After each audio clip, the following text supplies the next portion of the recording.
Hello, everybody, and welcome to the Kingdom's Queens podcast. We are officially 9 days away from NFL kickoff. I cannot believe it. 9 days. We finally made it. We're in the single digits. So exciting. So today is actually the official roster cutdown day for the entire NFL. 53-man roster cutdown day. It's been a huge day of NFL news, and there is a lot to discuss. So we are so excited to be with you all. I'm your host, Lexi. I'm Chrissy. I'm Jodi. Hey, y'all. So, yes, it has been a very, very interesting day in the NFL, more so in Chiefs Kingdom. I mean, we're not going to discriminate to the other teams. They got some drama happening there, too, i.e. Colts, Niners. Like, it's a lot going on, but a lot of things happened in Chiefs Kingdom today. And I think one thing that we always, I've kind of been harping on all season long is like, today is like one of the toughest days in the NFL because you don't have cuts throughout the whole entire year. They're all today. So it's kind of bittersweet because there's a lot of guys that you love to see and then they're gone. And you can only just hope that some of them get picked up through the waivers or maybe make it back to our practice squad. So I guess we just got to figure out where we want to start first. I guess we can just jump into the Chris Jones news. I think that was shocking, but maybe not shocking to a lot of Chiefs fans. He was listed today on the reserve did not report list. And what that means is he did not show up. They did not come to an agreement on a contract. And Chris Jones is going to probably miss week 1, possibly week 2 also. And then if he misses anything past those 2 weeks, then it's going to be just money out of his bank, right? So let's kind of just get into what we've been talking about for the last 3 hours is Chris Jones not being on this do not report list. Spicy. I just, I know he's got the Katz brothers as his agents, but he's really Katz brothers, like, big client, right? They're like, oh, look, we got Chris Jones. And no offense. Well, actually, no. Their next biggest client is Jodi. Offense. Yeah. No, I'm giving offense right now. Okay. They are giving him horrific advice because 100%. Right now, he's literally losing money out of his own pocket. And the longer he holds out, the bigger the guarantee that we are going to tag him and trade him to actually get something for him next season. I just don't understand what kind of advice they're giving him and why Chris hasn't just I don't know, obviously behind the scenes. I just feel like Chris at some point could probably be like, hey guys, like this is getting ridiculous. Like I want to play. So let's figure out a way to get this done. But I look at like the end game here and I gotta wonder if he sits out a lot of this season, there's no way he's gonna get defensive player of the year like he claimed he was going to get this season. Correct. And B, his stats aren't really gonna look super awesome. So to me, even if he doesn't sign this extension this season with the Chiefs, who's going to offer him a bigger contract than potentially what the Chiefs are offering him right now next season when he doesn't have the numbers to back it up anymore and he's sat out for however long he's going to be sitting out? I just don't see how the end game works in Chris's favor here. I guess I just don't understand that. And maybe that's why I'm just a fan and not an NFL agent or something. I just don't see how this is working out in Chris's favor, I guess. So plus, he's turning a lot of a fan base against him. And I don't think he wants that either. So I don't know. What do you guys think? Yeah, I'm not fully understanding the motives here. Like you said, I mean, we love Chris Jones, right? In Chiefs Kingdom. Like, that's not a question. But the way he's gone about this entire situation is very, very confusing. Yeah.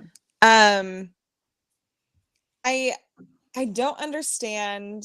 It's not benefiting anyone except potentially his agents. Right. And even then, is it really benefiting them? Because you're now withholding your client. If he doesn't show up there's a really good chance that Chris Jones doesn't show up for week 1. Yeah. And if he doesn't show up for week 1, you're withholding your client from achieving Defensive Player of the Year like he said he wanted to win. There's all these individual accolades he's not going to win because you're holding him back. So, in my opinion, it's not smart on any way. I can't even think of the word right now. Any part of the spectrum for him to sit out. Because if you want another contract for next season, let's say, with maybe not even the Chiefs, with another team. Yeah, just anyone. If you sit out for 4, 5, 6, 7, 8 games, you're not going to get those individual accolades that can get you another contract with another team. Right. The Chiefs know your worth, and it might not be. And the thing is like people are like, oh, well, he was only offered this. I don't think anyone actually knows what he's been offered. Nobody has reported on any of the actual numbers. No. There's not an actual accurate report. Like nobody has disclosed anything. No. So I mean, if you're offered, okay, $28 million a year, and that's not worth it for you to play for your team, it's just getting to such a point that's so beyond frustrating. And I understand, like, Chiefs players probably look at it from a different standpoint because they're like, okay, we're also wanting to be paid by this team. This is a business, whatever. But does there come a point where it's like for Chris Jones, like, tell your agents, like, you can't afford, like, it's not worth missing 8 weeks of pay for a potential other contract that's only going to put you under in the future. Right. Okay. So I just don't understand the motives here. It doesn't seem to benefit either side, honestly. But at this point, I'm so exhausted by it that I put nothing past him. It would not surprise me if Chris Jones doesn't show up until week 8, like he said. I wouldn't be surprised if he never played again for the Chiefs. I'm not even kidding. I wouldn't be surprised if he just sat out. Like, nothing would surprise me anymore. No, nothing. So, because that's exactly what his attitude's giving. That's how I feel about everything. Everything you just said is what I was about to say. I think the same thing. Actually, no, I'm not even going to talk about it because I don't want to beat a dead horse because you both just said it. But there was a tweet earlier that came out that was really interesting that made me feel a little bit better. It said, with Chris Jones going on this reserve did not report list, he will not count towards the team's 53-man roster. And with that being said, his $19.5 million base salary will not count towards the cap hit.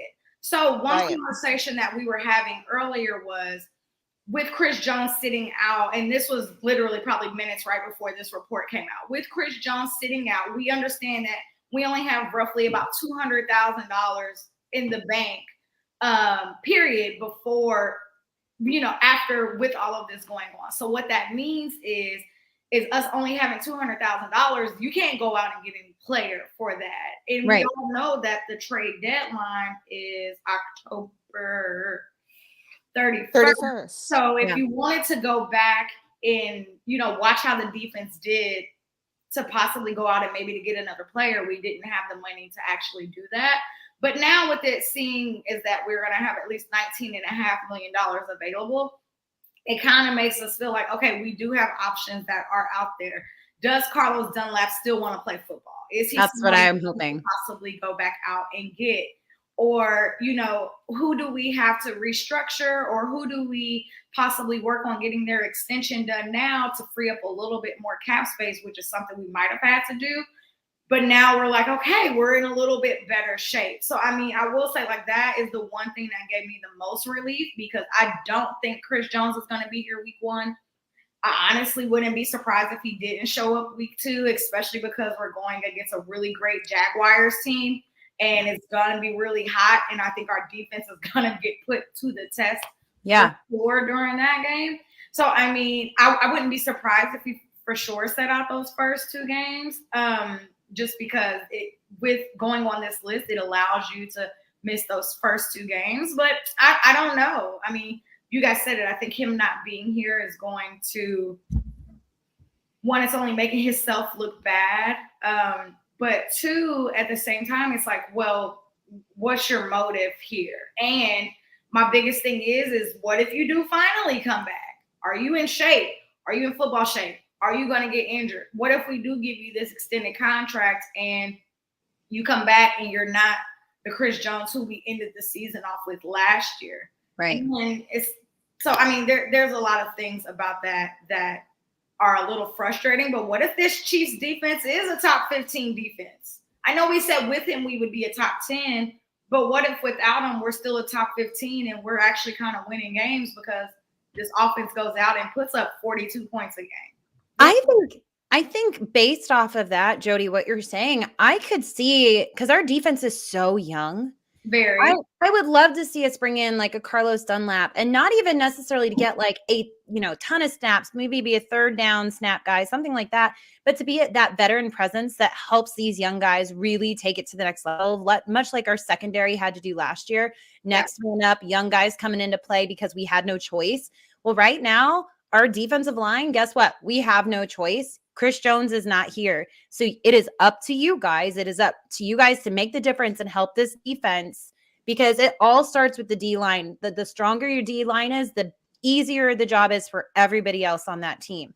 So I think you take these young leaders like Nick Bolton, George Karlaftis, Willie Gay, Trent McDuffie. You take all these young leaders who know what it takes to make it to the mountaintop and take it all the way.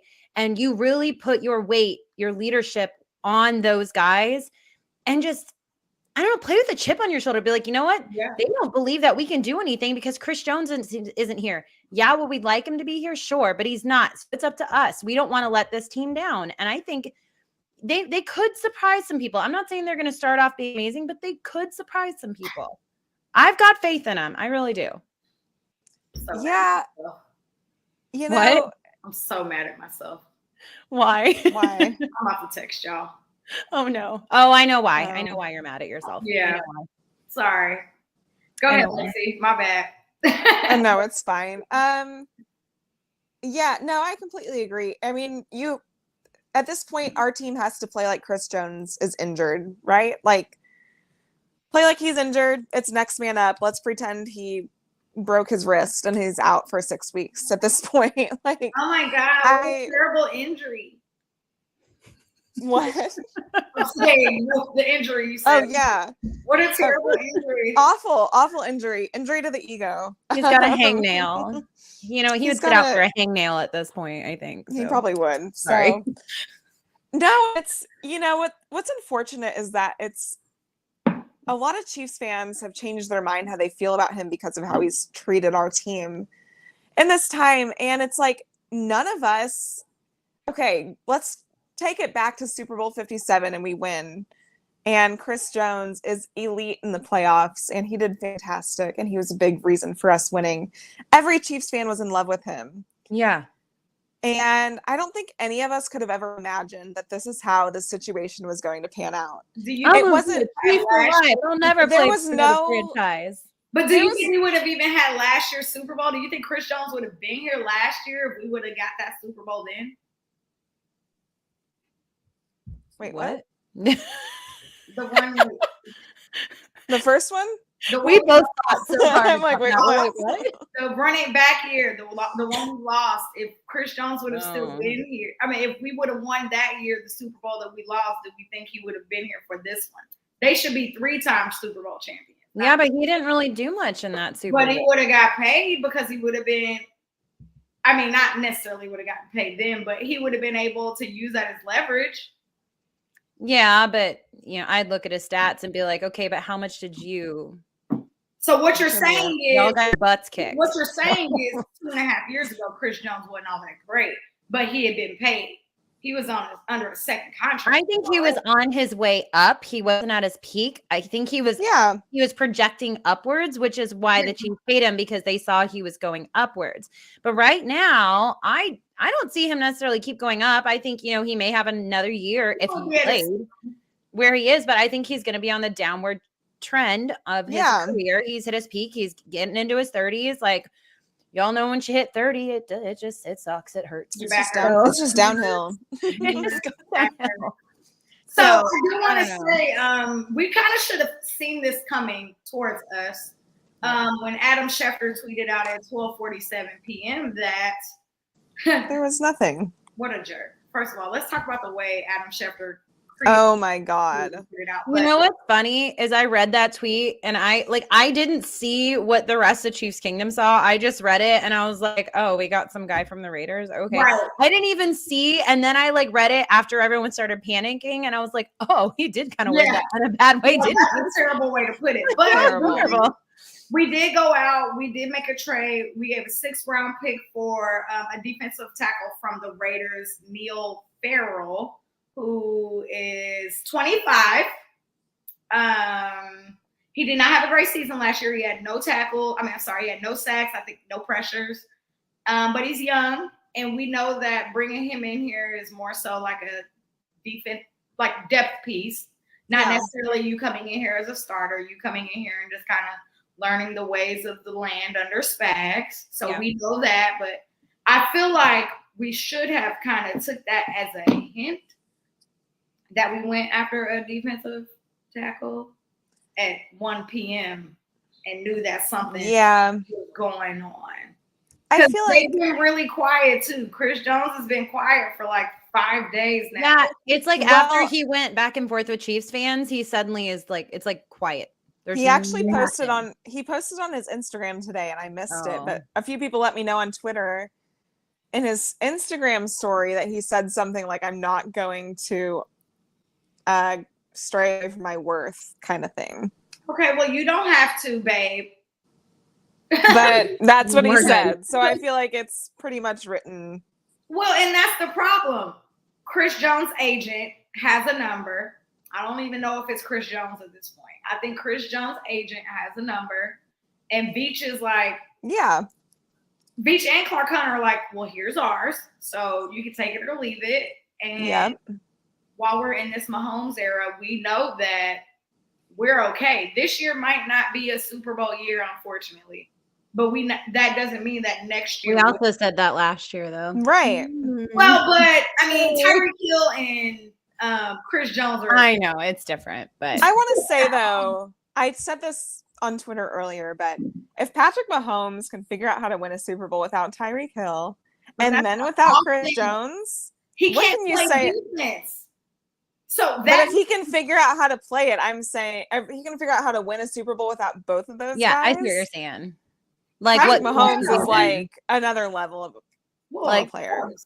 Yeah, because Tom Brady was amazing. I don't see Tom Brady always had a great defense, and you can't just credit him for that. That is amazing. Tom Brady always had a great defense that they gave him that. Yeah, but lucky you. Like Patrick's never had that, and look what he's done.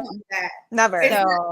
He's never had that, and I think that's what someone said earlier. Like, it's all about the next man up mentality. Whoever steps into this role, you have to be the next man up, but. There ain't no just replacing Chris Jones at the same time, right? It's not like this is just like a L'Jarius Sneed. You Trent McDuffie out there or someone who will be able to give somewhat of that type of level of play still. Yeah. We don't have that guy on our defensive line. No. But to be fair, last season started off very rough for this defense with Chris Jones. And they finally started clicking after so many games. I could see that still being a very high possibility. It's just the AFC is really, really good this year, and they weren't nearly as great as they were last year. So, we could possibly have a loss that could bite us in the butt at the back half of the year. Yeah, and I've really loved, I don't know how much you guys have listened to the interviews that George Karlaftis has done this training camp and whatnot. He is looking at this the exact way I would want someone to look at it. He's going out there, he's working his butt off. He's trying to help the new guys, just like Frank Clark did for him last year. Just keep it chill with the stomach issues. Okay, George, thanks so much. Right. But I really feel like George Karlaftis might surprise us this year. He really started coming into his own that second half last season. And I think he's going to want to build on that. And I think he's going to want to go out there and show everybody that the second half of last season wasn't just a fluke. He wants to show Yeah. that he is that guy. So I think George Karlaftis, furious George, if you will, I think he might surprise us this year. I mean, in the whole offseason, he was with Samba Ali. So exactly. Like, what better guy to learn from? You can't ask for anything better than that. And I mean, I know someone asked earlier, like, who would have thought that it would be, I don't even know what today's date is, August 29th, and Chris Jones is still MIA. Right. No one would have never at the beginning of, if we knew that this was going to play out the way that it did at the beginning of the draft, I'm pretty sure Beach and them would have been working up something. Some trade, yeah. So let me ask you guys a quick question. I know we need to get into the 53, but does this tarnish Chris Jones's relationship with the Chiefs? And do we think that they will ever get to a contract agreement based off of how these things are playing out, especially if he misses week 1? I mean, hell, Hill didn't even miss week 1. Yeah, I will say that if you listen to any of Andy Reid's press conferences, I feel like you can read just how he feels about the Chris Jones situation. He is not happy. He's ticked off. He's annoyed about it. And you know what? I understand that. Like, you're the head coach of this team. He's supposed to be one of your leaders. He is still under contract. And he's not showing up. So he is putting himself before the team. Yeah. And I don't think Andy Reid likes that. He's always says, show your personality, but there are certain things under Andy Reid that you've seen what he's done in the past. People who thinks that their egos are bigger than the team, they're gone. They are not here. Marcus Peters, gone. Yep. Guys like that, gone. I think that the relationship between Chris Jones and the Chiefs organization will never be what it was. We can thank Chris Jones for everything he's done for the Chiefs. He's helped us win Super Bowls. He's been there along the way. He's been a leader. But as of right now, the Chris Jones that I see now is not the Chris Jones that I've seen from the past. They are like two completely separate individuals. And it happened in a couple of months, which is insane. Yeah. It's highly unfortunate. And I think you're right, Chrissy. I think Andy Reid, I don't know how you go back. Like, if Chris Jones, let's say he shows up in 3 days, what the hell do you say to the guy? Right. I mean, I understand there's congratulations, but if he shows up and there's no contract, what's that conversation? What's the conversation? I mean, it's very clear. It's abundantly clear how you feel. And I understand you are insanely good at your position. You are probably the best in the league at your position. Yeah. So you should be paid for that. But if I'm Andy Reid, and honestly, if I'm Patrick Mahomes and Travis Kelce and some of those guys, I'm looking at him right now as we all saw the video of Patrick Mahomes and Chris Jones after the Super Bowl last season when they won. And Patrick's he smiles at him and he's like, we're not done yet. We're just getting started. And Chris is like, yeah. And I'm like, that's such a bummer because. So at that moment, at that time, Chris Jones thought he was going to get the bag he wanted. In his head, he was going to get the bag. I mean, but do you think the bag he wanted then is the same bag that he wants now? No, I think it's not, Chrissy. I think he wants more money now. I think that they went through the offseason. They seen, the Chiefs were everywhere. Everywhere. All season. Everywhere. All off season. And I think that his agency, because I don't think it's his family. I honestly don't think it's his family. No. His agency was like, you guys are everywhere. You're getting all of these endorsements. You're getting all these sponsorships. People want to see your faces.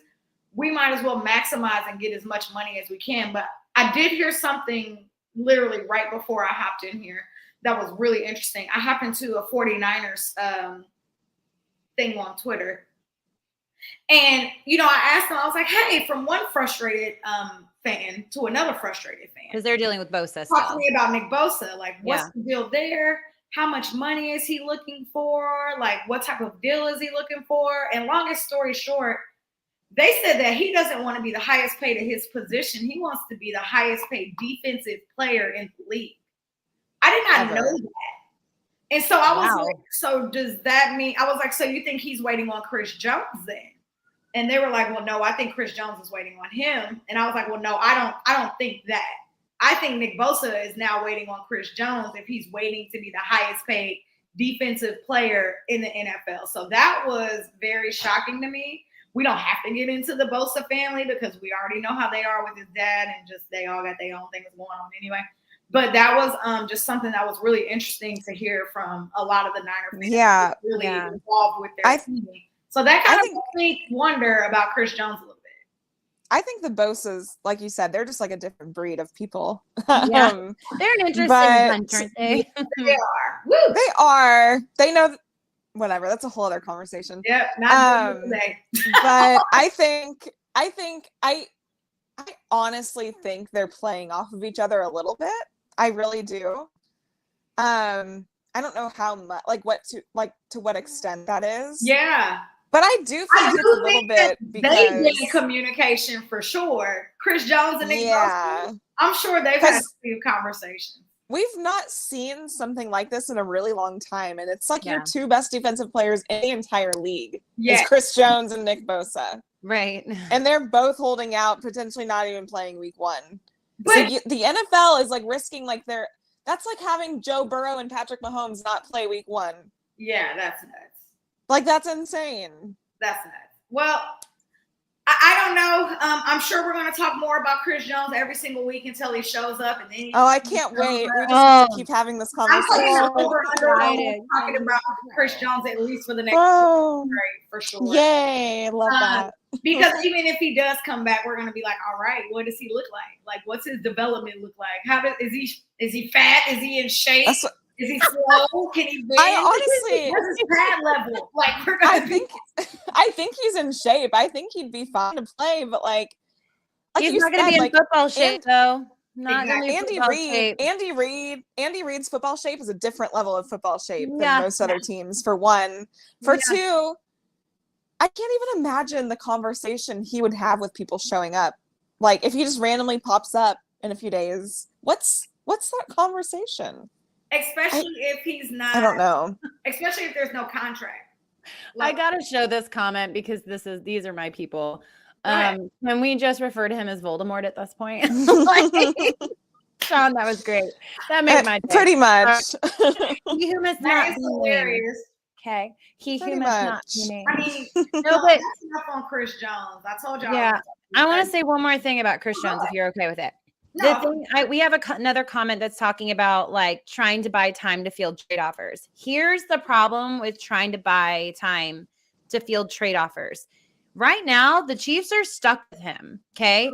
Whether we get a trade or not, these teams can say, you know what? We're not going to give you what he's actually worth because we can just wait this out one more year and get him then without having to deal with you potentially. And so, they can franchise tag him next year and make him stay in Kansas City. Exactly. So right now, while we might think like, hey, well, let's just trade him and try to get something for him, we wouldn't get what he's worth because teams can potentially just wait us out or along those lines.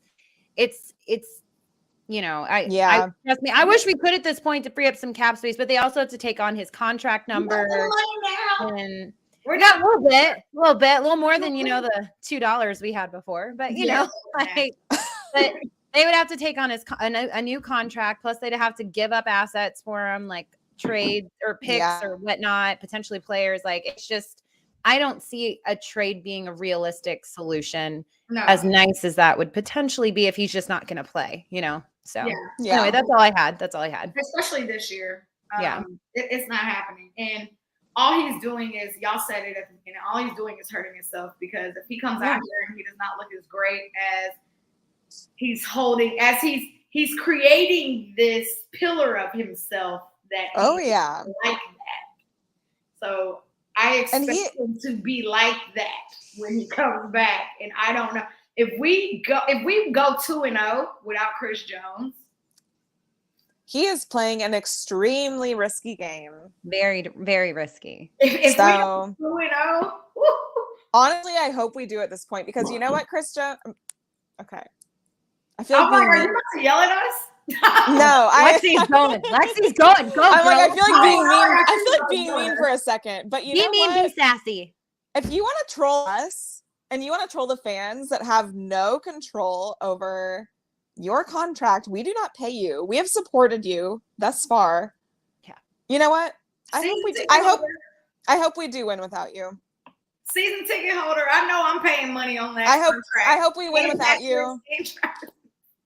I hope we win without you because you're screwing the team over at this point, and I hope we win without you. Well, I said it last week. I don't like the fact that people are disrespecting this defense, saying they're just going to be completely awful without Chris Jones. They have to hate that too. Our entire defense has to be like, what the hell? That's what I said earlier. They're going to have a chip on their shoulder. And they should. And I think Spags feels that way too.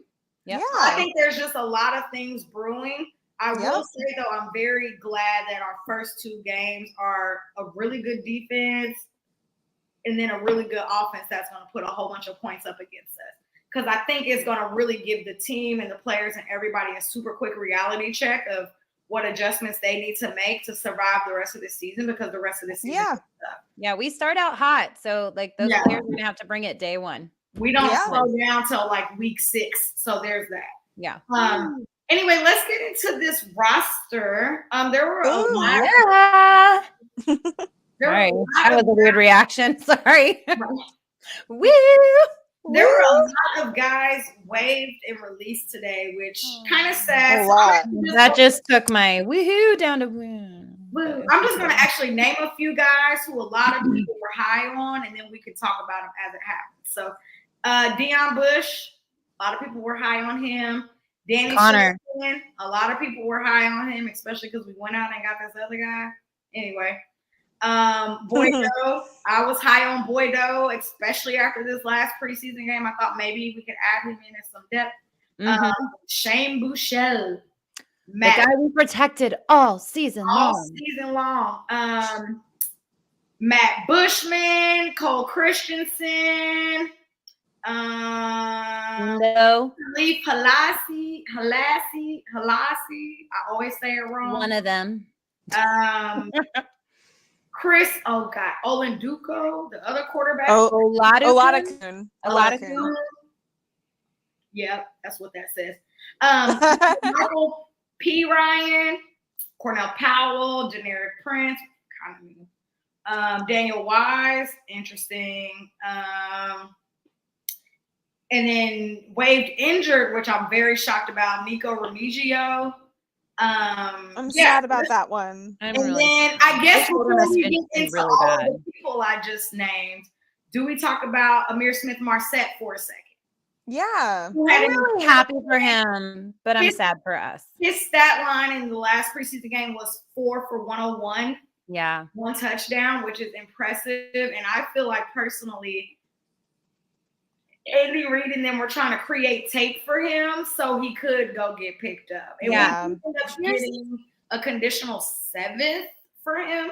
Yeah. So hopefully he went to the Panthers. So hopefully he can actually make their roster and then we can get that. Yeah. Here's my thing about Marset. I'm really happy that he gets a chance because our wide receiver room, somehow our depth was just so great. You know, but here's the one thing that I wonder about him. Why did I just pick up a marker? I don't need that. I'm just like, but here's my thing. You look at Byron Pringle, and we all loved him here, and he was great. And then he hasn't done anything. You look at Marcus Kemp; he just got waived today as well. So sometimes I wonder if Pringle made it. I'm sorry, that was incorrect information. He made the Commanders roster this year. No, Kemp got cut. No, Pringle made it. Oh, well, I'm just saying he didn't do anything for Chicago last year. No. But I look at like Marcus Kemp and like we loved him here. He was fantastic. And then he just got cut today. So sometimes I wonder how much success these people would have if they weren't on the Chiefs, because sometimes I think like Mahomes can, and sometimes the Chiefs, they can bolster people up with because of the quarterback we have. But I hope that he is as good as he looked, because good Lord, I was a fan of him. I wasn't like on the Marset, train like I am for Rashee Rice, but I do feel like he could make another roster better. And I feel bad he had to go to the Panthers, but maybe he can do something great for them and be a spark that maybe like lights the flame there. I don't know. I mean, technically he didn't play with Patrick that often in preseason. That's right. True. So he might be able to. Yeah. I mean, what strings was he playing against too? Like that might be him and Bryce Young might be pretty good together. Maybe. I don't hate that. I wonder how he'll do against ones though. How often did he play against the ones? So that's just, I want him to be successful. I'm just trying not to get my hopes up for the guy because we loved him so much here, but sometimes we love people here and then they go somewhere else and then nothing happens for them. I mean, but if he gives ways, can we just bring him back to the practice squad? Yeah, why not? Right. Like, sure, come on over. Hey. Honestly, though, I agree. I feel like the Chiefs, our organization is run so well that we have players here that they do so well here, like you said, Chrissy, and then they go to another team and it just they just don't even look like the same player. Yeah, it doesn't click. And I think it's because you have Andy Reid who schemes people up, and then you have Patrick Mahomes who can make almost anyone look better on your roster. Yeah. So like with ISM, and I honestly feel that with a lot of our quarterbacks, like you had Blaine Gabbert who's making these guys look really good, which is fantastic. But Andy Reid is scheming up the most perfect plays for Blaine Gabbert to make Amir Smith-Marset look really good and to make Byron Pringle, whoever. Byron Pringle didn't play with, you know what I mean? Yeah. He just makes players look so much better than they are. And so then when they go to another roster and you see them there, you're like, oh. And I think that's why so many Chiefs end up getting cut from other rosters is because they are so good here, and then people are like, oh, they'll be great here, and then Andy finds a way to utilize their strengths, and I think he has this he's way so special. He sees the offense and like different offensive players, especially we know Andy's an offensive minded guy, so I'm not like trying to not move into our defensive players here, but Andy, there's a reason he is a Hall of Fame coach. There's a reason he has had 2 phenomenal careers with 2 different teams and organizations. He can see things in an offense better than anyone else in the league, in my opinion. And there's also a reason why Andy is always ahead of the crowd. He is always like it's almost crazy. Trends, and then everyone is trying to catch up to Andy. I feel like he can see these things that other coaches just are blind to, and he can help elevate those players by giving them plays that utilize their strengths. And I just don't think like all the coaches in the NFL can do it like Andy can. The NFL has a really good Patrick Mahomes who can also see these things on the field and call these things out to certain players. I mean, Travis too. Travis sees it too. Right. And honestly, even McKinnon a little bit. Even McKinnon a little bit. But we've heard several times about how Patrick and Andy will just draw something up and be like, let's do it. Like we already said there's 4 different versions of corn dog. Like what? Why? I have that on my shirt. Corn dog. Well, you can't. Why is there 4 versions of corn dog? Why? You know what I mean? But it's because they see these things that other people don't see, and they're able to be like, all right, I know this guy can go out here. And McKinnon was a great example, honestly, because like McKinnon wasn't really in big name before he came to the Chiefs, and he's even older now. And look what he did last season. But the Chiefs just knew how to figure out how to utilize his strengths. Like that's what I mean. Andy's going to make you into a playmaker. There are just some players. Let's just get into the wide receivers. Well, I just want to say there's just some players that fit in so perfectly in the Chiefs offense that don't do that in other offenses. So like McKinnon is a perfect example of that. Of like he is meant to be on the Chiefs offense. He's meant to be with a bad left tackle. Oh, I'm sorry. So this is the first year since 2000. Wait, that's not hate toward Donovan Smith, though, by the way. No, that was hate towards Orlando Brown Jr. Yeah, I just want to clarify. Y'all done Sorry, we're good now. Sorry, we can move on. I was gonna let Sorry, Mom. Sorry, Mom. Trying to keep us on track here. We've been here for 40 minutes. We're losing time. Really sorry. But no, this is the first year since 2000 and what? My Twitter's not scrolling fast enough. 13 that we have kept 7 wide receivers on this roster. We normally keep 6. Yeah, so this is 7 because, like y'all said, we have so much great depth. Andy, Patrick, Travis, all of them know how to just kind of make all of these type of different creative plays for every single person on our team. I know that we've been asked a few times today, who do we think our wide receiver one is going to be? And I think we've all answered that several times, that there's not really a wide receiver one because everybody's role is so different. It's so impactful. It's so individual, especially depending on what's happening here. So let's kind of get into real quick, keeping these 7 receivers. And I guess I should go ahead and name them off. But the 7 receivers that we're keeping, of course, Rashee Rice, KT, who might start off on the IR, right? Sky Moore, MVS, Justin Watson, Richie James, and Justin Ross. What a Cinderella story for Justin Ross. I'm so happy. It's such a beautiful success. It's such a good feel-good story. You know what? He deserves to end up with a quarterback like Patrick Mahomes, man. Yeah, he deserves absolutely. that. He's going to be fun this season. So, yeah, this is the first year in a while. 10 years. Oh, my God. Yeah. That's crazy. So we kept 7 receivers. Oh, my God. We're so old.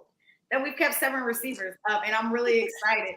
So if you had to think just quickly off your toes, out of the 7 receivers, who do you think is going to have the most yards? Not necessarily 1,000-yard season, but the most yards this season out of the 7 that we're keeping. And I know that is really hard to think about because Patrick's going to probably divvy the ball up to all of these dudes. But this does not include Travis Kelce, y'all, okay? Correct. We're not including him.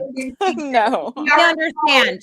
He does not count. He's a Travis Kelce is a unicorn. He doesn't count. Here's my thing. When it comes to yards, I'm not saying that he is going to be our, biggest yard.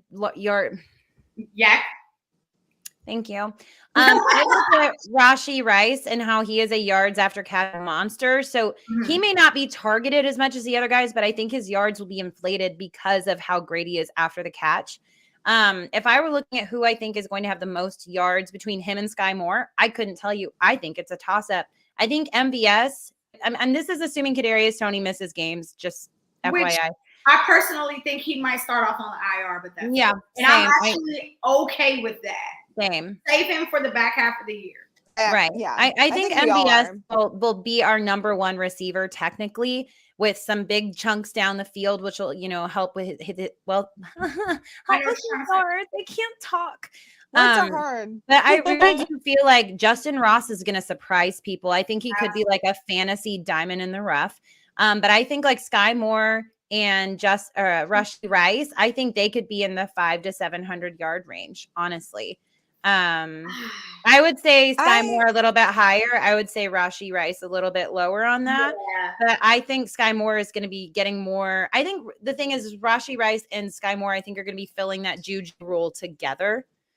So, because they were both in the slot a lot, and they were both catching some of those I just saw a lot of Juju plays that Juju would have been making that they were making in preseason. So you don't think that is Justin Ross's role?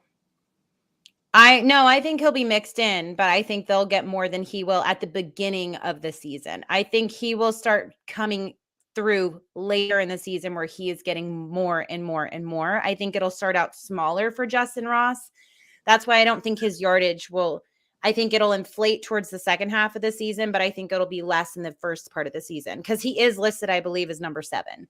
So he's going to have to work his way in, but I do feel like he will work his way up that depth chart for sure. Number 6 with KT being injured. That's what I actually tweeted out earlier. Is his that touchdowns will be more beneficial. I think. Correct. I think he'll be like a Noah Gray role. He'll be getting all the touchdowns. He'll be in the red zone. I feel like he could be getting a lot of the Jodi Fortson touchdowns. Being that big guy threat in the end zone. Yep, which is why I think we didn't keep as many tight ends as normal. Agreed. Because Justin Ross can fill into that heavier personnel role and fill into some of those key pieces. I've been looking at him like a tight end for the last week and a half. I'm like, Justin Ross, you're a tight end. You are a tight end. You're not a receiver. He has the same build as MVS. So MVS has been working with him a lot because they have the same build. Yep. Like they stood next to each other when he was talking about that. And I was like, oh my gosh, they really are like built exactly the same. That's crazy. So like to have that same guy who's a veteran on your team, I know that's another gift for Justin Ross. Honestly, like I'm just excited about our wide receivers, guys. Yeah, I'm excited. So yeah. I think That was weird, wasn't it? I'm like, you have to say something. I was just letting you guys finish. No, I think probably MVS and then Sky Moore are going to finish pretty neck and neck there. That's my theory. I think, like you said, like Rasheed, like I'm really excited to see how our wide receiver room pans out because I think there's so much potential all over the entire board. I think it's going to be a surprise. I think they're going to surprise even fans with and who what. This is why I don't take any of them in fantasy because in fantasy football, because like I have no godly idea what they're gonna do overall. I think I got Sky Moore in like the 9th round. Right, exactly. I was like I'll add him for depth. Yeah, I think I took him like in depth for one draft. Right. But yeah, I think MVS has all the potential to be a top wide receiver on our team. I think Sky Moore does. I think Richie James has weird potential. I think he's gonna take on a bigger role. Rashee Rice and Justin Ross, like throughout the season, like you said, can move up that roster. Yeah. So I'm just excited for them, and that's totally fine. I don't have to take any of them in fantasy. There's plenty of wide receivers that are going to be wide receivers 1s and 2s. On plenty of other teams that don't matter. And I think MVS is going to have the most yards this season. Again, yeah, I can definitely see not like by a ton either, but I think that he's going to be the leader in the. I don't know if we'll have a 1,000-yard receiver. Honestly, I don't think we will. Might not. Yeah. Well, and exactly. That's okay. And that's okay. If we have a bunch of wide receivers who are racking up the yards, like cool, I'm fine with that. That's fine. Makes us harder to stop. I think that's how our offense is going to be, and we saw that last season. And we had Juju, who was close to it, and he probably would have had 1,000 if he didn't miss a few games. If he didn't get injured. And I think, but even this season, like there's not a guy like Juju. I mean, I guess that guy would be MVS technically, but like, I don't even know that MVS is going to get 1,000 yards, and that's not like to discredit MVS because I think he'll be fine. He'll probably have more. He'll be great, but. Yeah. And I think it'll be hard for Kadarius Toney to get 1,000 yards if he's missing games like we expect him to miss games. So even if he doesn't get injured down the stretch, but he starts on IR or something like that. Yeah. I don't see him reaching that because I don't see him getting a full season in. If we could expect him to get a full season, I might change my tune, but he hasn't done that yet.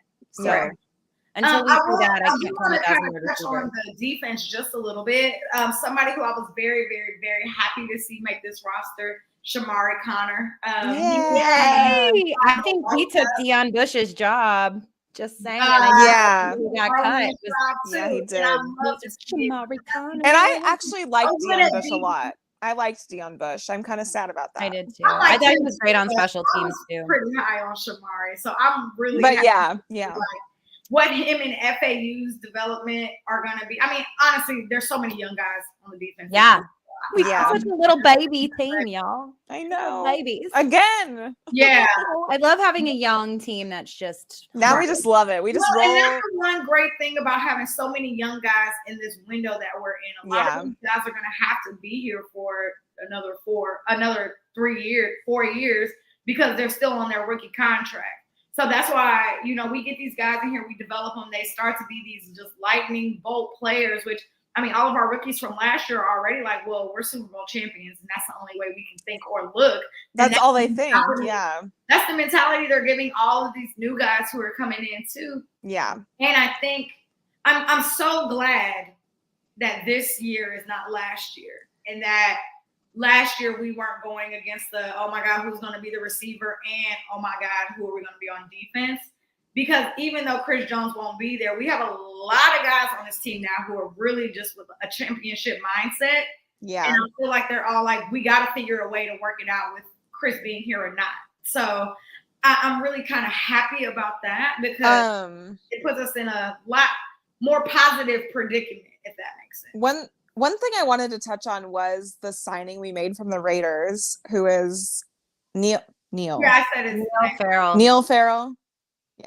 Yes, Neil Farrell. Neil Farrell. 25. Mm-hmm. So I think no pressures, no sacks last year. Why Nope. cut him or So why get him and cut Danny Shelton is what I don't understand. I watched some Because film on Danny him. So my theory, He's yes. what? So we talked about this in Spaces earlier a little bit He's 30. That's true. on Twitter, but kind of the thing is Veach is really cruising with the young roster.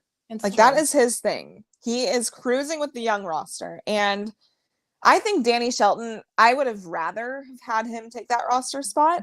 1,000%. 100%.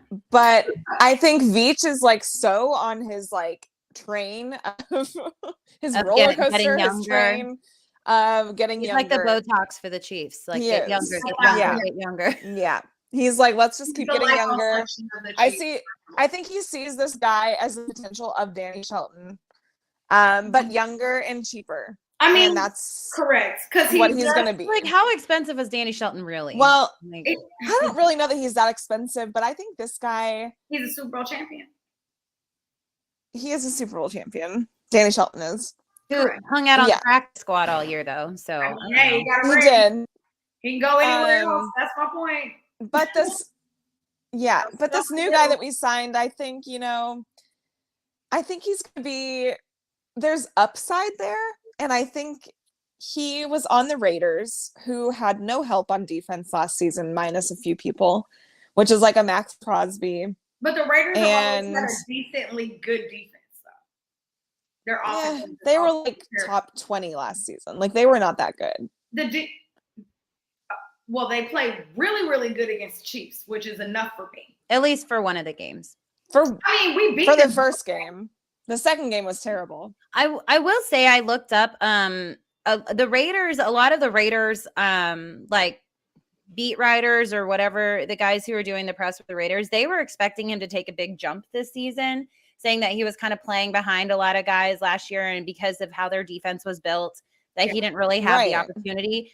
And so and that was just like 2 days ago that Sports Illustrated did an article on it. So I'm hoping maybe, but it's also like he's coming in real late too now. So like we have to learn our whole defensive scheme now. But he's coming in as a depth piece. He's not a starter. He's not going to be one of those guys. He has most of the front half of the season to learn the scheme, learn the playbook. And if we need him on the back half of the year, then he'll be able to fill in. I don't think he's going to fill in necessarily now. Because the defense has built a good chemistry without CJ being there. And what I think is a bummer is like Danny Shelton went through the entire Chiefs camp and put his whole entire heart and soul into everything and was such a great leader and understands our defense. And I just would have loved to see him get a roster spot. So I'm really bummed about that. I think he deserved it. I think he didn't really show out this last preseason game as we hoped he would. He was really good in the first two, Danny Shelton was. And then this last one, he kind of dipped off for me, in my opinion. And I think that might be where the decision-making came in. And now we have this Farrell guy. Neil Farrell. And I'm willing to give him a chance. He now has a chance to be under Andy Reid. I will say that he has good agility. He knows how to move around well. And he was good at LSU. He's going to want somebody who has more technique than anything. He's good at the run stop, too. Yeah. He's not good at sacking. He's good at the run stop. Correct. Yeah. And he was good at LSU. This is his second year. Yes. So, I mean, he was. So, I mean, it is what it is. Again, you can't teach technique. Right. So if that's something that he's already good at, then Veach can go in there. Spags can go in there and make the adjustment he needs to make to get him to be that guy. And when you're going against this defense and this offense, you have no choice but to kind of sharpen your tools because they're going to look terrible. So you're going to have to come in here and learn pretty darn quickly to make it. So I think it'll be okay. I don't hate it, especially for what we got him for. It was like nothing. I think it was just a 6. So 6th-round pick, at all. I'm totally fine with that, especially if it's depth. But I do think that if we would have knew this Chris Jones situation was going to happen, we would have went differently in our draft. So absolutely. I think that's what's really frustrating is like the whole Chris Jones thing is hindering us from, we didn't get to trade this offseason. We didn't get to draft his position. Right. And now he's holding our cap space hostage until, I guess now, because now we have that money available until he shows back up, and then we start paying him that. Paying him. The whole entire situation is so frustrating because not only is he not here, it's affecting so many aspects of our team and so many off-season signings we could have made or trades or whatever it is. But I love that Beach is like, we're not about to sit around here and wait on your ass either. So we're moving on. We're gonna do some stuff. Yeah. And I will say, like, I'm very, very, very happy that if we're gonna be in this situation where we're going without Chris Jones week 1, you weren't here for OTAs, mini camp, training camp, or any preseason games. So these guys who have been out there, they've been out there together for months. And so that makes me feel better. It's not like guys were sitting on the sideline and they just have to come in and they didn't get as many reps. These guys had to get a ton of reps over the past few months. So I will say, like, that is something that makes me feel a whole lot better. Still might go out there and get their butts kicked, but at least, like, they got the reps. They probably have a little bit better vision and things like that. So I'm very happy that that is a situation that we're in, at least. And Chris Jones didn't come and stand on the sidelines all training camp and then just not report week 1. I'd rather that than that situation. So yeah, if he wasn't gonna play, then I'm glad he wasn't there. Exactly. Yep. Like, don't be here. And especially because what if, and I know that he's not gonna get traded, but what if he did? What if he did get traded? And he went through all the training camp, all of preseason, and he learned all of and he already knows these things, right? But this year's version of whatever we did last year, because they changed everything up a little bit. Yeah. Like, now you're gonna go to another team, and now you know all the ins and outs of our defense. Like, heck no, that's not gonna work either. So kind of like we saw Colin Saunders do in the New Orleans game. He was like, "I knew they were gonna do that," and it's like, dude, everybody in the world knew we were gonna do it. Or Juan Thornhill. But Juan Thornhill. Yeah. I was like, he knew that like back. Do we want to touch on the Browns game at all? I didn't even watch it. If I'm going to be honest, I was at the soccer field, so I don't want to talk about it. We were down a lot and came back and won. And Justin Reed kicked the field goal. Congrats. He did. And the guy who was the best on offense went to the Panthers today. So there's your recap of the Browns game. No, and those third preseason games never. I mean, they're fine. It is what it is. You have to showcase people, and I will say, Arrowhead. That was the biggest crowd at Arrowhead in a preseason game in history. Chiefs Kingdom, baby. Tells you anything about what this home opener is going to be like. It's going to be insane. And I'm so sad I won't be there. I will be rushing from soccer. I shortened soccer practice for this game. I was like, we've got pictures. We've got an hour practice and we are done because I am watching practice next Thursday. Huh? You couldn't cancel practice next Thursday? No, because I was going to have it on Monday, but Monday is Labor Day. And so I couldn't practice on Monday because the school said we can't use the fields because it's Labor Day and they're closed. Rude. So I was like, fine, we've got pictures that evening. Then we're going to go straight practice for 55 minutes as a scrimmage. And then we are gone because I am watching this football. I feel like you could do a 40-minute practice and it just be a walkthrough and y'all be okay. Oh, no, we're doing a hardcore scrimmage. 2 of my teams are scrimmaging against each other. And it's going to be hardcore and it's going to be awesome. And then we're going to run out and go watch football. Oh, Lord. They're going to be like, break. Bye, everybody. Bye. Break. Well, I knew that we were going to be able to cover an hour on the 53-man roster, and there was actually still a lot of things we didn't even talk about. Did we even talk about quarterback too? Blaine Gabbert? Blaine Gabbert, quarterback too? Quarterbacks, and we did say Shane Bichelle was gone. We touched on that. Yeah. But. I do think it'll be interesting on what we do about finding a third quarterback, because does Shane stay on the waivers and go to the squad? Don't know. However, who was that who came available on the Patriots today that everybody's super high? Bailey Zappi. Bailey Zappi, right? He got waived today. So what about Carson Wentz though, you guys? Like, don't we have interest in him? Apparently. We have interest in everyone. If I knew they were gonna do this, I'm like, go get Trey Lance for a 6. Like, oh God, don't bring Trey Lance here. No. Trey Lance is good. It's just he was with the terrible. Well, he's in Dallas now. So yeah, he's bye. Yeah, but if we had, we can like him in Dallas, it's okay. But if they knew they weren't going to keep either one of these dudes, like, I see what you're saying. There were. I take my sass back. I take it back. Yeah. Oh shit.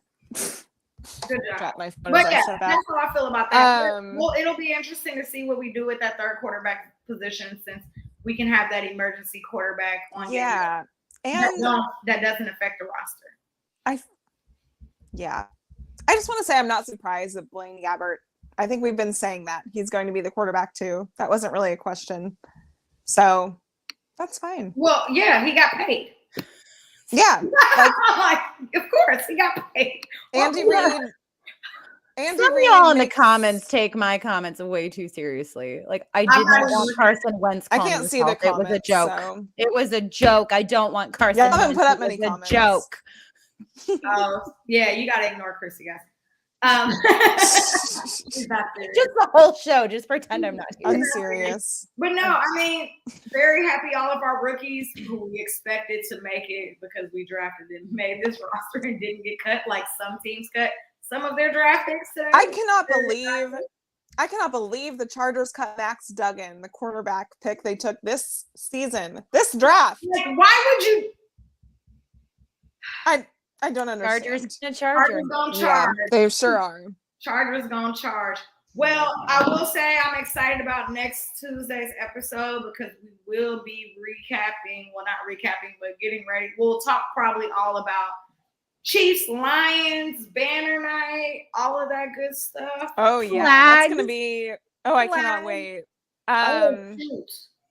We're gonna give a lot of thoughts next week on the Chiefs Lions game because I don't think Chris Jones is going to show up, and it's going to make a difference in this game. It's going to be a shootout, and it's going to be great. You guys remember the last time we played Jared Goff? The first 2 weeks are going to be a shootout. One of the craziest scoring games in NFL history. Now, granted, Patrick wants to get hit and always put up 50 points a game, but that doesn't necessarily mean that is what we want him to do every season. No, but he's going to have to this season if Chris Jones doesn't show up, so... Maybe not. We'll see how the defense goes. Well, let's wrap this show. I don't have them being gotta be done. They're not going to be a top 15 defense, but who knows? Anyway, I don't know. Wrap this show up. Let's get into the sponsors. Yes. Ken Seltzer, amazing, delicious. If you're in Kansas City, there's 13 different locations that you can go to pick up your Ken Seltzer. I got to bring some home with me. Yeah. Oh, my can correctly. Cheers. If you are in Kansas City, I will pick up all of my cans from Border Brewery. It's in the Crossroads. It's across the street from Mission Taco. They have all of the Ken Seltzer in there. You can go in there and buy it. And if you let us know that you're going, we'll give you a promo code and tell the guys to give you a good discount. But Ken Seltzer made with 100% real fruit. Gluten-free, but made in a gluten-free machine. I don't know what that means. I'm not a distiller person. When you drink it, it is very clean and refreshing. And every time you open it, it's going to explode on you. You know why? Because they fill their cans to the very, very top, and they want it to feel like you're popping bottles of champagne when you open it up. I learned that this weekend when I was in Kansas City. So we told y'all, make sure you follow Kingdom Queens. Make sure you follow Ken Seltzer. And if you do, we're going to give some away. It's our first giveaway. It's our first giveaway. And because Ken Seltzer hit 100 followers, which is crazy, Chiefs Kingdom is the best. Thank y'all so much. We're going to go ahead and give to 2 people instead of 1 people. So 1 person. One people. We want to supply your tailgate with some awesome Ken Seltzer. And we are so grateful for all of our fans and all that good stuff. And just so you know, if you did not win this week, it's okay. We're doing another giveaway next week because it'll be our 1-year anniversary of Kingdom Queen. Guys, next week is so special. I have to tell you this. It's going to be our 1-year anniversary, and it's my daughter's birthday. So I have so much to celebrate next Tuesday, and I am so excited to hang out with you guys. I can't wait. So let's get into who these winners are because we picked 2 this time. So, and God, I pray that you're both in Kansas City. I think that you both are. We're going to also post the winners on, We're going to also post the winners on our Kingdom Queens page as soon as the episode wraps too. But our very first winner, I'm super excited. Miss Jodi Baker. Girl, Jodi. We love her. Jodi's great. I'm not sure if she's actually going to tailgate this year, but I know that she's going to have a huge party at her house. So Miss Jodi, we will be reaching out to you to figure out how many people you're going to have and getting you some Ken Seltzer. And then our second winner, super, super excited, super sweet, nice guy. Love him on Twitter. Mr. Keaton. And I love Keaton. Oh yeah, Keaton Jones. Keaton Jones. I'm not sure. I think Jones. Anyway, Jodi Baker 80 is her handle, and K Jonesy 1587 is his. So shout out to all of the supporters of Kingdom Queens and Ken Seltzer. Like I said, we will be reaching out to both of y'all today, figuring out what y'all are gonna do for y'all tailgates, and we want to give y'all some good beverage to drink for your Chiefs game next week. So, yes. Super happy for everybody. What? Next week is a very special week for us. So we will be also giving out more Ken. The sponsor wants to just let y'all taste how good and refreshing it is. So, we'll be doing a lot of giveaways. Yeah. So thank y'all for tuning in. Again, if you're not following them, please go follow them right now on all social media outlets. Follow us. I'll let Chrissy do her job, but follow them for sure on all social media outlets. They are everywhere. So yes, I can't wait to give these away. Yeah, it's going to be so exciting. Guys, we are like a little over a week away from week 1, Chiefs versus Lions. It's going to be 9 days. Arrowhead is going to be insane. And maybe like 101 degrees. But it's changing very drastically every day. So who knows what it's going to be like. Y'all had perfect weather this weekend. I was like, my God. It was great. It was beautiful. It was fantastic. I still got sunburnt, but it's fine. The sun is still strong, but it was great. The sun is still strong. But make sure you guys are following, like we said, follow us on Facebook, Instagram, Twitter, TikTok, YouTube. Make sure you're following Ken Seltzer so you do not miss out on any of these amazing giveaways that we are doing with them. And guys, next Wednesday, we'll remind you next Tuesday as well, but next Wednesday is also, it's Red Wednesday. You get to go get all of your flags. If you didn't pre-order them, make sure you're getting them from McDonald's because they are so cool looking. And I know they sell out so fast. Quickly. So get there early or you won't get one. Yeah. So, oh my goodness gracious. And they're only like what, $5? They're like $5. $5 and it goes to charity. It's fantastic. So guys, next Tuesday, we're doing the countdown here. Next Tuesday is our 1-year anniversary. I can't believe we've been here for 1 year. We love you guys, everyone who has been with us from day 1 or day 360, whatever day it is. 350. What's 365? Oh. 65. Okay. But for all of this, we're off work. I do work in a bank, so that was embarrassing for me, but it's okay. But guys, we appreciate you so much, and we cannot wait to celebrate with you next week on our 1-year anniversary with our show on Tuesday. So make sure you're following us so you don't miss out on any of the awesome action. And until next time. We're doing a big giveaway too, I think, for the 1 year. Yeah, we're going to do a big giveaway. Big one. It's more than Ken. It's a lot of stuff. Be on the lookout. Be on the lookout. Make sure you're following. So until next time, your queens have spoken. Bye. Bye, guys. Bye, guys.